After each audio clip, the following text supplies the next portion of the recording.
그리고 이 도덕성에 대해서 굉장히 좀 중요하게 여기고 있습니다. 그래서 양보와 타협이 없는 저널리즘 윤리라고 하는데요. 그 기자들의 어떤 이해 충돌 원칙이라든지 이런 것들에 대해서 굉장히 강조를 하고 있습니다. 그리고 이게 이제 어찌 보면 좀 상호 중첩이 되기도 하지만 중복되기도 하지만 좀 보완되는 5개의 그 윤리 가이드라인이 있습니다. 그러니까 윤리적 저널리즘 가이드라인, 성실성 가이드라인, 소셜미디어 가이드라인, 독자들의 기사 댓글 운용에 대한 가이드라인, 컨퍼런스와 실시간 이벤트 등에 대한 표준, 이런 5개의 이제 가이드라인이 있고, 이런 5개의 가이드라인도 불구하고 본인이 적절하게 결정하기 어렵다. 그런 부서의 상급자나 편집국에 있는 스탠더드 에디터 또는 뭐 논설실 부실장과 이제 면담에서 상의하기 이렇게 돼 있습니다. 근데 이제 이 부분을 저널리스트뿐만 아니라 일반 직원에도 이걸 적용을 하고 있습니다. 그리고 그 기업 초청 강연은 일단 원칙적으로 불가합니다. 그렇지만 회사가 승인할 경우에는 회사에서 강연료를 지급합니다. 그러니까 그 이해 충돌에 어긋나지 말라라는 거죠. 그리고 취재 관련해서는 주식과 펀드 투자할 수 없습니다. 그리고 그 편집인부터 차장까지 매년 재무거래 확인합니다. 이 부분은 아까 말씀드린 이제 저런 부분을 확인할 수 있는 거죠. 취재 관련해서 주식 펀드 투자했는지 이런 부분들을 실제 확인을 하고 있는 거죠. 그리고 그 선물을 거절하는 샘플 편지, 선물을 어떻게 거절할지 이런 것들, 그리고 SNS에 저을 때 그 소비자로서 불만을 게재 못하게 합니다. 이것도 이해 충돌이고 그리고 언론사의 압력을 볼 수도 있기 때문이죠. 그리고 그 어떤 잘못된 정보에 대해서는 161년 전 오류도 이제 정정 보도할 만큼 굉장히 꼼꼼하고 디테일하게 그 반응을 하고 있습니다. 그래서 오류는 나오면 늦더라도 반드시 정정 보도하겠다라는 그런 의지를 좀 보여주고 있습니다. 앞서 이제 제가 그 어떤 윤리적 결정할 때 잘 모르겠으면 이제 스탠다드 에디터하고 그 상의를 하라 이렇게 돼 있었는데요.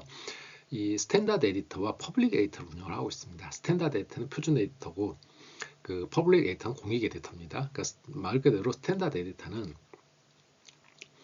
저널리즘 윤리를 감시를 한 겁니다. 그래서 이 두 가지 제도는 2003년에 도입을 했고 이들은 뉴스 제작을 하지 않습니다. 그 편집국과는 이제 독립적인 시각에서 저널리즘의 기준과 방향이 그러니까 뉴욕타임즈의 저널리즘의 기준과 방향이 공익에서 이탈하지 않도록 그 무게중심을 잡아주는 거죠. 그래서 스탠다드 에디터는 저널리즘 윤리와 규범준 저널리즘 그러니까 뉴욕타임즈 기자들이나 직원들이 앞서 말씀드린 그 5가지 문건의 저널리즘 윤리와 규범을 잘 지키고 있는지, 그리고 우리가 요즘 하고 있는 팩트 체크, 그리고 공정성, 이해상충, 그리고 취재원 실명을 게재하고 있는지 이런 것들을 그 감독을 하고 있습니다. 그리고 취재원하고 부적절한 유착은 없는지 이런 것들도 조사하고 있고 신입 기자와 에디터를 교육을 하고 있습니다. 사실 이제 우리 기사에서 가끔 이제 취재원의 실명이 게재 안 되는 경우가 있죠. 뭐 어디에 따르면 뭐 이래서 뭐 관계자에 따르면 이렇게 하고 있는데 뉴욕타임즈는 최대한 그 실명 게재를 원칙으로 하고 있습니다. 실명 게재가 불가할 경우는 이제 상급자들, 부서장들과 상의를 통해서만 그 실명 게재를 하지 않는 것들을 가능하게 하고 있습니다. 이 얘기는 기사에 대한 책임을 그만큼 강화한다고 볼 수 있죠. 퍼블릭 에디터는 공익 관점에서 뉴욕타임즈의 저널리즘의 어떤 행태를 감시하고 평가를 하고 있습니다. 우선 뉴욕타임즈 출신은 배제가 됩니다. 2년 계약직이지만 2017년 6월에 폐지를 합니다. 폐지하면서의 그 폐지 이유는 소셜미디어와 온라인 독자들이 퍼블릭 에디터 역할을 충분히 수용하기 때문에 폐지한다고 했지만 실제 이 퍼블릭 에디터 공익 관점에서 접근이 좀 불편한 면도 많았을 거라고 생각을 합니다.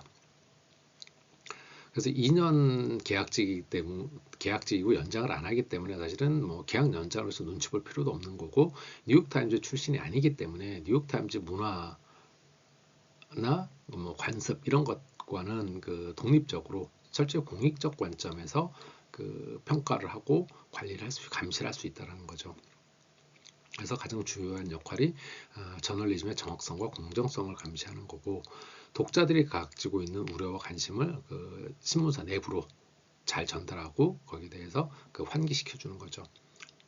그리고 이제 뉴욕타임즈 안에서 진행 과정을 뉴욕타임즈가 어떻게 진행이 되고 있는지 이런 것들을 독자들이 투명하게 이해하도록 돕고, 구성원들은 또 그 독자를 의식하고 그 독자들을 위해서 최선을 다할 수 있도록 하는 그런 역할을 이 퍼블릭 에디터가 하고 있습니다. 자, 그리고 이제 권력에 맞서는 이제 저널리즘이라고 아까 말씀드렸는데요. 이 부분도 그 무조건 보면은 이제 1960년대까지는 조금 다른 굉장히 정권과 밀월 관계를 보입니다. 근데 이 부분에 있어서는 이제 1, 2차 대전이라는 그 어떤 특수한 상황도 있었습니다.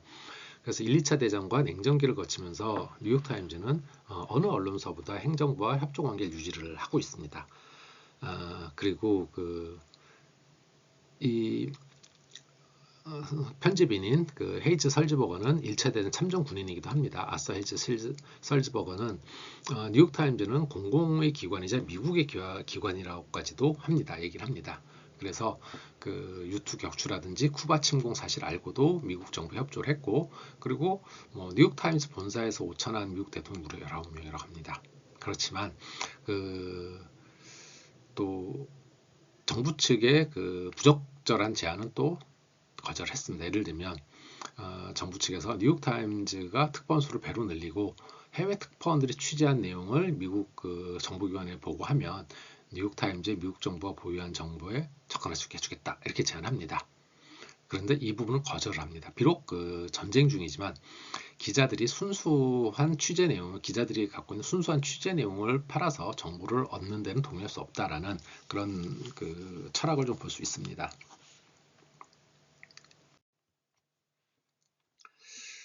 그리고 이제 당연히 이제 이렇게 되다 보니까 정부와 이제 너무 그 밀접한 밀월 관계를 갖다 보니까 뉴욕타임즈 내부에서도 이런 정부와 밀월 관계에 대한 비판이 제기가 됩니다. 그러니까 아서 설즈버거 같은 경우는 2차 대전이 끝나면 정부와의 밀월 관계는 반드시 끝나야 한다라고 얘기를 합니다.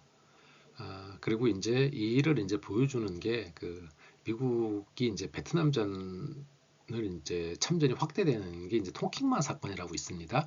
이 통킹만 사건이 조작됐음을 보고함으로써 그 관계가 이제 밀월 관계가 깨지고 이제 본격적으로 그 권력에 맞서는 어떤 정론 저널리즘을 보여주게 되는데요. 앞서 말씀드린 이 통킹만 사건에 관련된 문서는 딱 15개를 밖에 없다고 합니다. 그래 비밀리에 제작한 거고, 근데 이 문서를 입수하게 됩니다. 그래서 이제 미국과 베트남의 관계 1945년부터 1967년이라는 이런 문서인데요. 이 보도를 결정할 때까지 무려 3개월간 고심을 하게 됩니다. 그렇지만 보도를 결정을 하게 됩니다. 그리고 이제 첫 번째 보도가 나갑니다. 그러니까 국방부에서 나중에 보도 중지하고 문서 반환을 요구를 합니다. 근데 이에 대해서 그 뉴욕타임즈는 거절을 하고 닉슨 행정부에서는 이를 간첩죄로 해서 또 봉쇄를 시도합니다. 그러자 뉴욕타임즈는 이 사본을 워싱턴 포스트와 보스턴 글로브의 사본을 전달을 하고 이 두 언론이 모두 합류하게 됩니다. 그리고 소송까지 가게 되는데요. 그 연방대법원은 신문사의 국방부의 어떤 비밀문서 보도 권리 인정을 하게 됩니다. 그래서 이 부분이 이제 그 닉슨 행정부에 타격을 주고 실제 그 뉴욕타임즈에서는 이제 권력에 맞서는 이제 정론 저널리즘으로서의 그 모습을 본격적으로 보여주기 시작을 합니다. 자, 그리고 이제 또 하나 이제 최근 들어 이제 많이 이제 부각되는 부분이 이제 트럼프와의 공방입니다. 트럼프는 이제 트윗 같은 이제 소셜 미디어를 통해서 폭스뉴스, 그러니까 트윗이나 이런 소셜 미디어하고 폭스뉴스, 그리고 이제 우파 인터넷 매체라고 할 수 있는 브라이트바트 뉴스 등 이런 어떤 보수 미디어를 이제 활용을 해서 자기의 이제 얘기를 많이 합니다. 근데 이제 트럼프와 뉴욕타임즈가 그 대립하게 된 이제 그러니까 뭐 조그마하면 크면 큰 사건이 있습니다.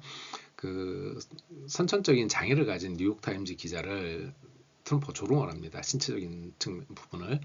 그러자 그리고 또 뉴욕타임즈는 이제 물론 이제 뉴욕타임즈의 과거의 어떤 경영 실패라고 할 수 있죠. 그러니까 보스턴 글로벌을 13억 달러 따서 아주 싸게 팔았는데요. 이게 이제 전성기 때, 시절 좋을 때, 경기 좋을 때 신문사가 잘 운영되고 할 때 보스턴 글로벌을 샀다가 나중에 이제 경영이 어려지면서 팔게 됩니다. 싸게. 이런 것들 조롱하기도 하고. 그러자 이제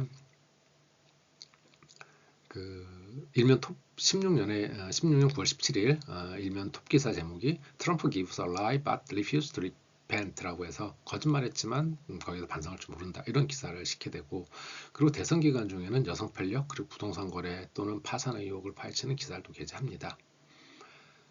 그러자 이제 또 트럼프는 여기에 대해서 정직하지 않은 기자들이 완전히 조작된 기사를 쓰게 그냥 내버려두는 아주 심각하게 망해가는 신문이다 이렇게 또 조롱을 합니다. 그래서 트럼프와 이 뉴욕타임즈는 아주 대립이 극에 달하게 되죠. 이후 이제 뉴욕 타임즈는 17년 4월부터 12월에는 트럼프 캠프와 러시아 간 미국 대선 내통 의혹을 이제 보도하고, 그리고 이제 17년 12월 14일자에는 거짓말 내역 리스트를 전면 기사 게재합니다. 그리고 18년 9월에는 백악회 현직 공무원이 익명으로 쓴 고발 칼럼을 실기도 하고, 18년 10월부터 12월에는 세금 포탈과 사기에 관련한 추적을 보도합니다. 그 사기를 추적해서 보도합니다. 탐사 보도죠. 그리고 20년 9월부터 11년에는 20년 9월부터 11월에는 트럼프 일가의 재산 형성과 세금 문제에 관해서 집중 분석을 합니다. 그리고 트럼프하고 이제 발행인인 설즈버거가 이제 서로 이제 공격을 합니다. 먼저 트럼프가 뉴욕타임즈는 국민의 적이고 반역의 신문이다라고 굉장히 이제 강한 어조로 얘기를 하고, 이에 대해서 설즈버거는 언론사를, 뉴욕타임즈를 국민의 적 반역 행위로 공격한 것은 선을 넘은 거다. 언론에 대한 위협이고 이런 폭력적인 분위기를 조성하는 것은 잘못된 것이다라고 얘기를 합니다. 그러자 트럼프는 백악관하고 정부기관에서 뉴욕타임즈 구독을 중단합니다.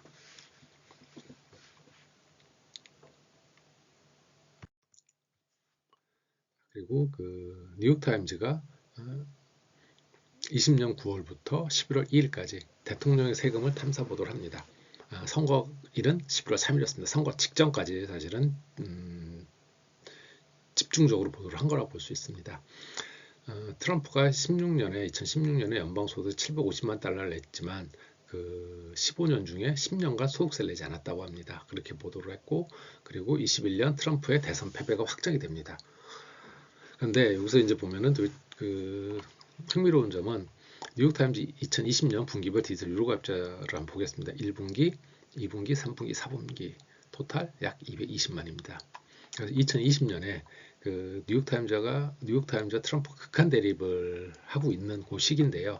그 시기 보면은 구독자가 무려 200만이 늘어납니다. 한 해 동안에. 아까 이제 한 700만 정도 된다고 말씀드렸었는데 거의 3분의 1이 들어온 거죠, 그러면. 그리고 3분의 1이 들어온 건 아니죠. 이게 해지가 있기 때문에. 근데 어쨌든 한 해에 한 200만 정도 들어왔습니다. 다음 뉴욕타임즈와 트럼프 극한 대립으로 인해서 중도층, 리버럴, 히스패닉 등 뉴욕타임즈 접속자와 구독이 이제 굉장히 많이 늘어났음을 우리가 볼 수 있습니다.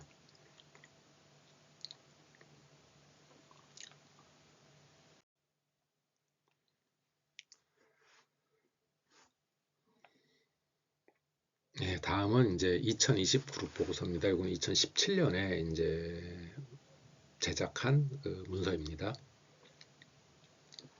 이 문서는 앞서 말씀드린 2014년 혁신그룹 보고서 이후에 디지털 전환이 현재 어떻게 진행되고 있고 앞으로 뉴욕타임즈가 어떻게 가야 되는지, 현재까지는 어떻게 해왔는지 또 어떤 중간 보고서 역할을 한다라고 보시면 될 것 같습니다.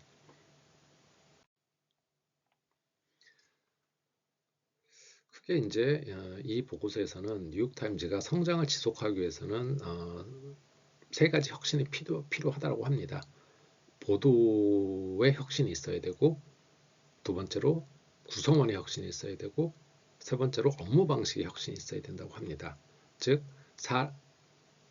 보도가 바뀌어야 되고, 인적 자원과 핵심 역량이 변화가 있어야 되고, 일하는 방식 또 변화해야 된다라는 게 되겠습니다.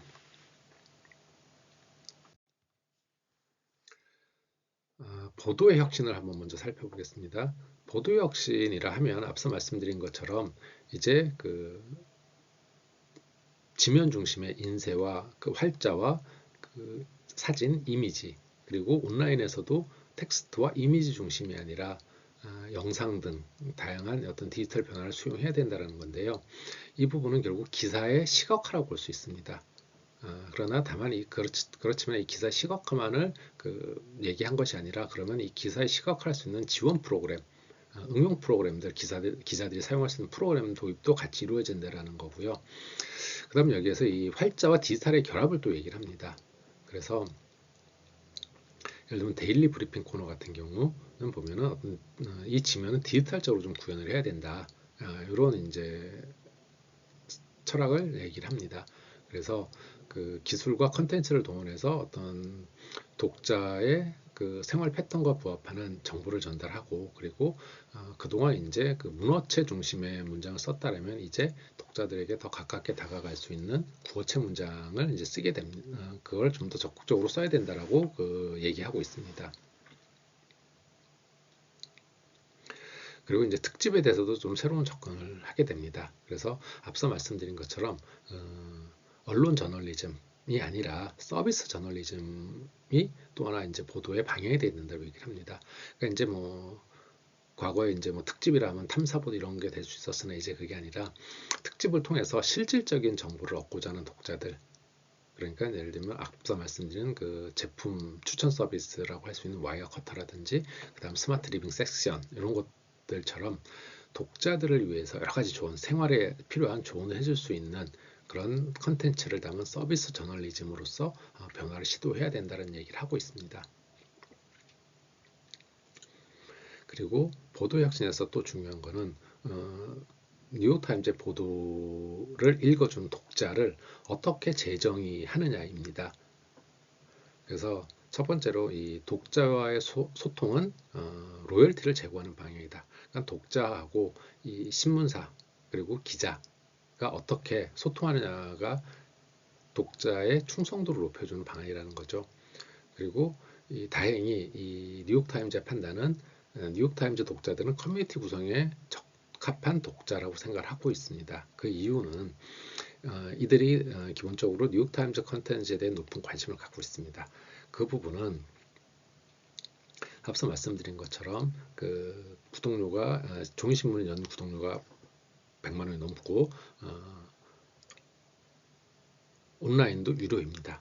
그렇기 때문에 기본적으로 이들 독자들은 뉴욕타임즈 컨텐츠에 관심이 많습니다. 그렇지만 이 부분에 대해서 그 뉴욕타임즈에 좀 부족한 면은 댓글이나 이런 거 독자들의 논평 플랫폼은 가지고 있지만 그 활용이 미흡하다고 지적을 하고 있습니다. 예를 들면 그렇죠. 이제 뭐 스타트업들, 그다음 페이스북 이런 데서 독자들이 쓰는 글들은 굉장히 중요한 자산이고 그것 실제 주가 가치도 반영이 되고 있습니다. 그러니까 고객들이 만드는, 그러니까 우리는 이제 이거를 뭐 프로슈머 컨텐츠라고도 하죠. 고객이 쓰고 있는 여러 가지 댓글들 자체가 굉장히 중요한 자산이고 컨텐츠가 되는데 뉴욕타임즈는 그 부분에서 좀 미흡하다라는 얘기를 지적을 하고 있습니다. 그래서 독자와의 재정에 있어서는 독자와의 소통은 결국 댓글로 인한 소통이 이제 중심이 돼야 될 겁니다. 그래서 그 부분이 조금 그 뉴욕타임즈 미흡하다. 그래서 이 부분을 좀 보완해야 된다라는 얘기를 하고 있습니다. 두 번째 이제 구성원의 혁신입니다. 그 구성원의 능력 그리고 그 뉴욕타임즈가 이루고자 하는 저널리즘의 지향점을 일치시킬 수 있어야 된다라는 거죠. 그래서 이 구성원의 능력은 그동안은 과거에는 이제 신문 지면 중심으로 그 구성원의 능력을 개발을 해왔습니다. 교육도 지면 중심으로 이루어졌고, 그렇지만 이제 뉴욕타임즈가 지향하는 바는 더 이상 지면 중심이 아니라 웹 중심이고 모바일 중심입니다.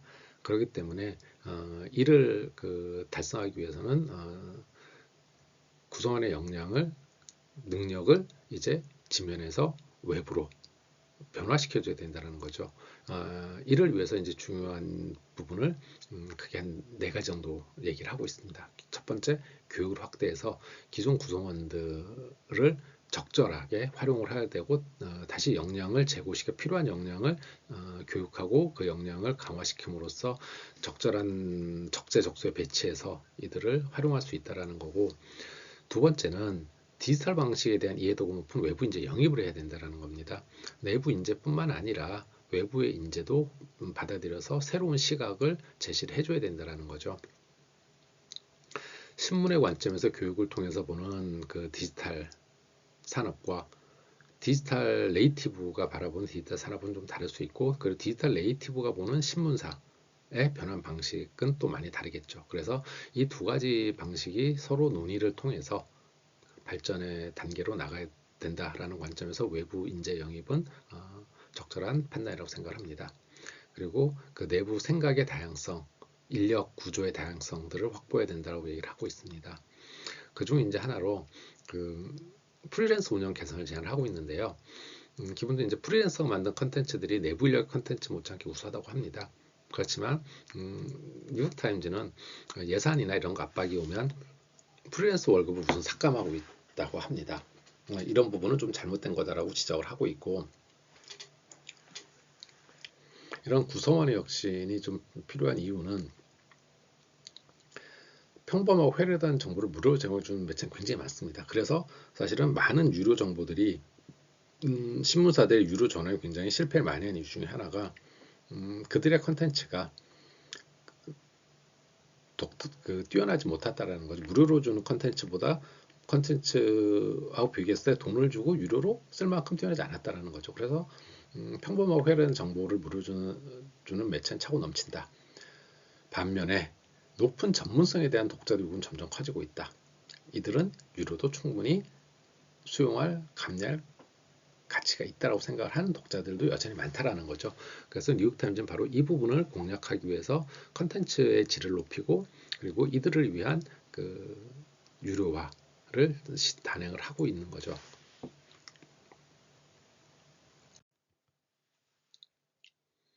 이제 업무 방식의 혁신을 이야기합니다. 그 업무 방식 혁신은 먼저 첫 번째는 미래 비전 설정입니다. 미래 비전에 있어서는 저널리즘 관점에서는 어떻게 그리고 무엇을 취재할 것인가에 대한 그 내부 논의가 있어야 된다. 그리고 두 번째 독자 측면에서 보면은 부서별로 타깃 독자층을 어떻게 잡을 거고 어떻게 접할 것이며, 그리고 부서 목표는 무엇이고 어떻게 측정할 것인가. 그리고 운영 측면에서 보면 그 필요한 핵심 기술은 뭐고 서로 부서 간의 협업은 어떻게 할 거고 업무 분담은 어떻게 할 건지, 이런 관점에서 저널리즘, 독자, 운영 측면에서 선명한 그 미래 비전을 가져야 된다고 얘기를 하고 있습니다. 그래서 목표 달성을 위해서는 결국 목표는 부서의 방향성입니다. 그리고 이 방향성이 단순히 어떤 개념적이나 그 구호적인 것이 아니라 실제 그 성과를 수치하고 측정 가능하게 잡아야 되고, 그리고 그런 선명한 목표 설정과 목표 달성을 위한 책임감을 부여를 해야 된다는 것이 또 업무 방식 혁신의 주요한 과제입니다. 그 다음에 이제 성공의 그 개념을 또 재정할 필요가 있다고 얘기를 합니다. 그래서 조회수는 많으나 깊이가 없는 화제성 온라인 기사가 우수한 거냐, 아니면 독창적인 분석과 내용을 갖고 있고 독자들이 반향을 일으켰지만 조회수는 낮다. 어떤 것이 성공이냐라고 질문을 합니다. 그리고 교열 편집의 변화를 또 추진해야 된다고 얘기를 합니다. 교열과 편집 굉장히 중요합니다. 그렇지만 지나친 시간 낭비보다는 여기에 지나치게 시간을 쓰는 것보다는 취재에 투자하는 시간이 더 많아져야 되는 얘기를 합니다. 그리고 기사의 상품화에 대한 그 고민이 필요하다라고 얘기를 합니다. 어떻게 하면 독자들이 뉴욕타임즈를 통해서 새로운 경험을 할 수 있을까라는 문제에 집중을 해야 된다라고 얘기를 합니다. 신문 기사를 상품화 어떻게 할 것이냐, 앞서 말씀드린 것처럼 뉴욕타임즈는 실패도 겪었습니다. 칼럼니스트들만의 그 칼럼만을 유료로 상품화했다 실패를 하기도 했고요. 실제 이 기사들을 어떻게 상품화할 것인가, 결국 독자들은 우리의 기사를 어떻게 경험하는 것이 우리한테 우리가 어떻게 기사를 패키지하고 어떻게 상품화해서 독자들의 새로운 경험을 새로운 가치를 제공할 것인가에 좀 집중을 해야 된다라고 얘기를 합니다. 그리고 그 뉴욕타임즈가 지향하는 저널리즘은 변하지 않았지만 그 저널리즘의 가치를 표현하는 방식은 변화하고 있다는 걸 인지해야 된다고 합니다. 그 지면은 그래서 그 지면, 그러니까 전통적인 종이 신문의 지면은 그 위상을 컴퓨터에 내줬고 그 이외에 지금 현재는 스마트폰에 내주고 있습니다. 즉 이는 스마트폰, 그러니까 지면에서 볼 수 있는 기사, 컴퓨터 스크린에서 볼 수 있는 기사, 스마트폰 화면에서 볼 수 있는 기사의 길이와 내용이 각각 다릅니다. 그래서 이 부분에서 어떤 기사의 표현 양식들이 이 지면 위상 변화에 따라서 그 변화된다라는 것을 또 강조하고 있습니다. 네, 오늘 이제 여러분들과 뉴욕타임즈의 디지털 혁명에 관해서 여러 가지 이야기를 나눠봤습니다. 뉴욕타임즈는 뭐 앞서 말씀드린 바와 같이 여러분들이 너무 잘 아시지만 정론 매체의 대명사이기도 합니다. 그렇지만 이 디지털 전환 시대에 와서 소위 말해서 빅데이터, 인공지능, 그다음 클라우드 뭐 이런 것들로 이제 상징되는 그런 디지털 전환, 디지털 시대를 맞이해서 뉴욕타임즈 역시 굉장히 이제 힘든 시기를 거쳤습니다. 앞서 말씀드린 것처럼 주가가 신문 한 부 가격만도 못한 시기도 거쳤습니다. 그리고 유료화도 실패를 했고요. 다만 이제 이 실패에서 우리가 이제 얻어야 될 인사이트는 뉴욕타임즈는 실패에서 실패를 실패로만 끝내지 않았다는 거죠. 실패를 통해서 가야 할 방향을 설정하고 가야 할 방향을 설정한 디지털 유료화를 성공할 수 있는 인사이트를 과거 실패에서 도출을 해낸 겁니다. 과거의 컨텐츠에 대한 자신감, 어찌 보면 자만일 수도 있죠. 우리 컨텐츠는 유료로 할 수 있어 라는 그런 자만감을 반성을 하고, 그리고 자기들이 부족한 부분, 뉴욕타임즈 부족한 역량이라고 할 수 있는 부분들은 적극적으로 외부 인력을 수혈을 해서 그 부분을 이제 보완을 했던 거죠.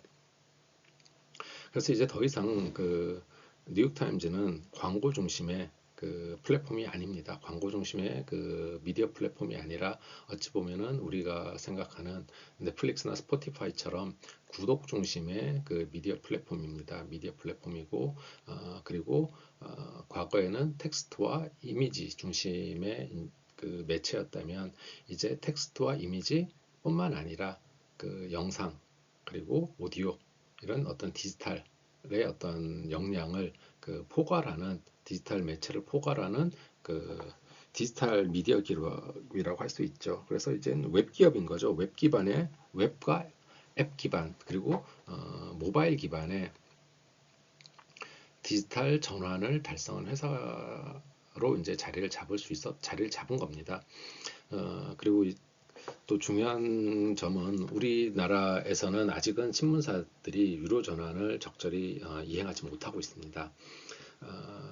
가장 큰 차이가 앞서 이제 말씀드린 것처럼 뉴욕타임즈는 고객과의 접점을 스스로 가져가려는 전략을 처음부터 구사를 했습니다. 그래서 애플이라든지 페이스북 등의 이제 B2B로 제공을 하면서 받는 수수료 모델이 아니라 스스로 디지털 정보 디지털 플랫폼을 운영을 했던 거죠. 그런 것들을 이제 또 알 수 있는 것 중에 하나가 다양하게 운영했던 이제 앱입니다. 쿠킹 앱도 그렇고 크로스워드 퍼즐도 그렇고 그리고 디지털 전환 초기부터 운영을 해오고 있는 팟캐스트들이 그렇습니다. 사실 신문기업 입장에서 문어체를 버리고 구어체를 택한다라는 것도 굉장히 어려운 결정이었을 거라고 생각을 합니다. 그리고 지면 중심에서 돈을 잘 벌고 있는 지면 중심에서 어떻게 될지 모르는 디지털로 전환한다라는 것도 쉽지 않은 결정이었을 거라고 생각을 합니다. 다만 이제 결정에 있어서 그냥 단순한 감은 아니었던 거죠. 앞서 말씀드린 것처럼 두 차례의 실패가 디지털 유료 전환 방식을 달리해서 유료화의 방식을 달리해서 결정할 수 있는 굉장히 큰 자산이 되었던 거라고 생각을 합니다. 제가 오늘 여러분들하고 이제 나눈 여러 가지 그 얘기들은 주로 송이달 선생님이 쓰신 뉴욕타임즈 디지털 혁명이라는 책에서 내용을 많이 제가 가져왔습니다.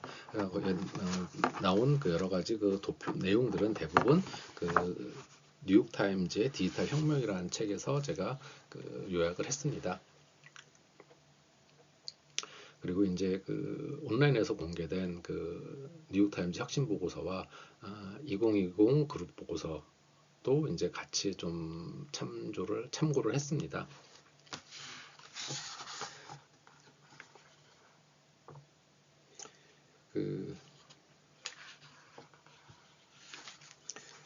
이제 실제 뉴욕타임즈의 유료 구독자 수 우리가 이제 생각하는 752만 명 얘기를 하는데 이 구독자 수를 보면은 실제 뉴욕 경쟁사인 워싱턴 포스트보다는 2배가 많습니다. 그리고 월스트리트하고 워싱턴 포스트 합친 것보다도 130만이 많습니다. 이 얘기는 실제 이제는 정말 이 뉴욕 타임즈가 글로벌 또는 미국 내에서 가장 독보적인 언론사가 됐다는 것을 좀 알 수 있습니다. 이 부분은 이제 디지털 전환에 가장 적극적으로 대응했고 가장 성공적으로 대응했기 때문입니다. 다만 이 디지털 전환이라는 것은 일회성의 이벤트가 아닙니다. 앞서 우리가 이 뉴욕 타임즈를 얘기하기 이전에 넷플릭스나 아니면 다른 여러 가지 제조업체들을 봤을 때도 이 디지털 혁신이라는 것은 일회성에 머무는 것이 아니라 지속적으로 고객의 변화에 따라서 그리고 기업이 변화해야 되고 그리고 고객에게 새로운 가치를 만들고 전달하기 기업이 변화해야 되는 과정입니다. 아마 우리 미디어 기업들은 고객들에게 늘 가치를 제공을 해왔습니다. 아날로그 시절부터. 다만 이 디지털 시대에 더욱 다양해지고 더욱 세분화되고 있는 이러한 상황에 다른 디지털 기업들 넷플릭스나 이런 쪽보다 저희가 아직 잘 대응 못하는 부분이 있었던 걸로 보입니다. 이 부분은 지금이라도 내부적인 역량 그리고 고객에 대한 분석을 통해서 적극적으로 대응해야 될 역량을 키워나가야 된다고 생각합니다. 오늘 강의 이상 마치겠습니다. 감사합니다.